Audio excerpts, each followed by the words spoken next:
காரணம் இருக்குமா? அவர் சிலுவையில உன்னையும் என்னையும் பார்த்ததுனால்தான்.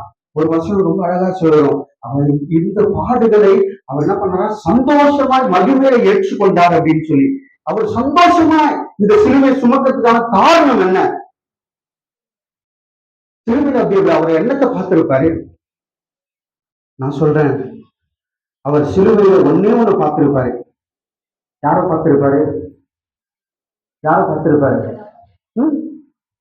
என்ன பார்த்திருப்பாரு? நான் சொல்றேன், அருண் அப்படின்றவன் ஒரு பிள்ளை இங்க இருக்கிறான். 1985 அவன் பிறக்க போறான். 2000 அவன் ஞானஸ்தானம் எடுக்க போறான். இந்த ஆண்டு அவன் இப்படிலாம் ஜீவிக்க போறான் அப்படின்னு சொல்லி இயேசு என சிலுவையில பார்த்திருப்பாருன்னு சொல்லி நான் விசுவாசிக்கிறேன். இந்த விசுவாசம் எத்தனை பேருக்கு இருக்கு? அல்லேலூயா, அல்லேலூயா. இயேசு நம்மை பார்த்தபடியால் சந்தோஷமா அது சுமந்தார். இயேசு நம்மளை பார்க்கும்போது, மனுஷன் நம்மளை பார்க்கும்போது, இவன் இந்த வருஷம் இதை செஞ்சான், இது எப்படி வாழ்ந்தது தெரியுமா, இவனோட தப்பு என்னன்னு தெரியுமா, இவன் இந்த நாள்ல இப்படியே படத்தான ஒரு பாவத்தை எழுதலாம் அப்படின்னு சொல்லி மனுஷனோட சிந்தனையில வரும். ஆனா இயேசு நம்ம பார்க்கும்போது பழைய சிந்தனை இருக்கவே இருக்காது. இயேசு நம்மளை பார்க்கும்போது புது மனுஷனா, புது சிருஷ்டியா பார்ப்பாரு. அல்லேலூயா.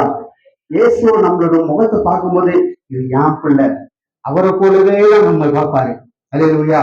அப்படிப்பட்ட அன்பான தெய்வத்தெல்லாம் நாம் ஆராதித்து கொண்டிருக்கிறோம்.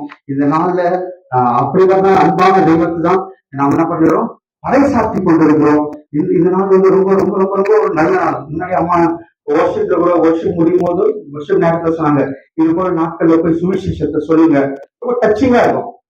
இது போல நாள்ல போய் சொல்லும் போது ரொம்ப டச்சிங்கா இருக்கும்.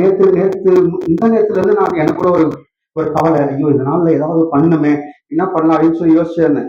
என்னோட அக்காவோட சபை இந்த பக்கம் பூந்தமல்லி கிட்ட இருக்குது, அவங்க கிட்ட பேசினேன். இது போல வெள்ளிக்கிழமை ஈவினிங் நான் சும்மா தான் இருக்கேன், அங்க வந்து ஒரு படக்காட்சி பண்ணலாமா, ஒரு ஊழியம் பண்ணலாமா அப்படின்னு சொல்லிட்டு இருந்தேன்.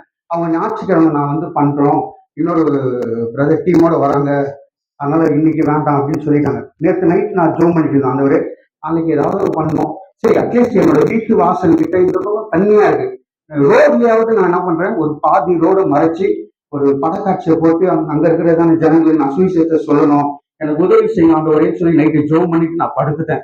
இன்னைக்கு காலையில 8 மணிக்கு எனக்கு ஒரு ஃபோன். எனக்கு இதுக்கு முன்னாடி அந்த பாச நான் பார்த்ததில்லை, அவர் யாருன்னு கூட தெரியாது. என் நம்பர் எப்படியோ யாரு மூலமோ அவர் கிடைச்சி பம்மத்து குளம் கிரவுண்ட்ல இருந்து ஒரு 2 தெரு தள்ளி அதுக்குள்ள அவர் வந்து சபை வச்சிருக்காராம்.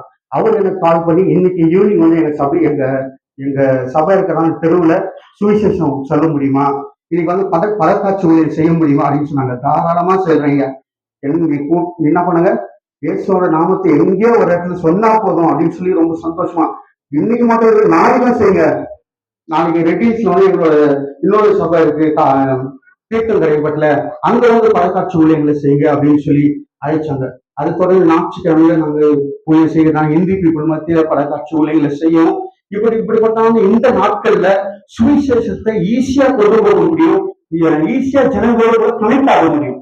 அதனால இந்த நாட்களை வீணடிச்சாங்க, வீட்டுல போய் படுத்து தூங்கிடாங்க, சாயந்தரம் அப்படியே எழுந்திரிச்சு ஒரு ட்ராக்ஸோ இல்ல பக்கத்து வீட்டுல இருக்கிறவங்க எதையாவது ஒண்ணு சமைச்சு கொடுத்து இயேசுவோட அன்பை சொல்லுங்க, கர்த்தர் ஆசீர்வதிப்பாராக. ஆமென்.